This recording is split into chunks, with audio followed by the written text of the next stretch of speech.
अतिशय आनंदाची गोष्ट आहे की नागपूर विमानतळाचं ब्राउनफील्ड प्रोजेक्ट ज्यामध्ये अतिशय आधुनिक अशा प्रकारचं विमानतळ होणार आहे, 2 रनवेज होणार आहेत, अशा या विमानतळाच्या आज हस्तांतरणाचा कार्यक्रम या ठिकाणी होतोय। देशाचे माननीय प्रधानमंत्री नरेंद्र मोदीजी आणि एव्हिएशन मिनिस्टर राजूजी यांचे मी मनापासून आभार मानेन।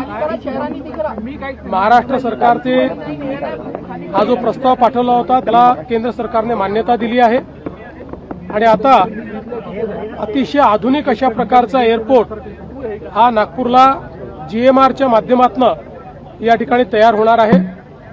त्यामुळे आज आम्ही सगळे आनंदी आहोत की नागपूरला नवीन एअरपोर्ट मिळतो। समृद्धीनंतर हा एअरपोर्ट सगळ्यात महत्त्वाचा विदर्भाच्या दृष्टीने असणार आहे। मुळातच आपल्याला कल्पना आहे की आपण जो कार्गो हबचा प्रोजेक्ट इतके वर्ष करत होतो त्याच्यामध्ये एअरपोर्ट हा सगळ्यात महत्त्वाचा घटक होता, पण तोच मागे राहिला होता। जवळपास 4-5 वर्ष हायकोर्ट सुप्रीम कोर्टमध्ये केसेस चालल्या, पण आता सगळे निकालही आले आणि आता ते काम झाल्यामुळे आणि जसा हा एअरपोर्ट तयार होईल कार्गो हबचं जे आपलं स्वप्न आहे ते पूर्ण करता येईल। जे 6 खासदार आले त्यात तुमची महत्त्वाची भूमिका आहे, त्यांना भाजपात यायचं होतं असं म्हटलं जातं। सर निश्चितपणे नागपूर मला असं वाटतं की मध्य भारताचं एक प्रमुख एअरपोर्ट म्हणून आता नागपूर एअरपोर्टकडे पाहिलं जाईल। विकासासाठी किती मदत होणार आहे शेतमाल इंटरनॅशनल मार्केटमध्ये? असं आहे की आता आपण जर बघितलं तर एक आंतरराष्ट्रीय एअरपोर्ट हे सर्व प्रकारे अर्थव्यवस्थेला चालना देते, त्यामुळे शेतकरी असो उद्योग असो सर्व प्रकारच्या अर्थव्यवस्थेला मोठी चालना है।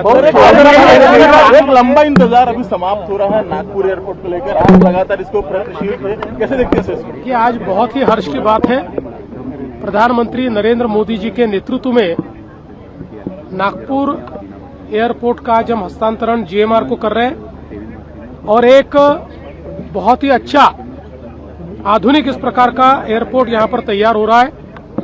इस एयरपोर्ट के कारण मध्य भारत को एक बहुत ही अच्छा एयरपोर्ट भी मिलेगा, एक इकोसिस्टम मिलेगी।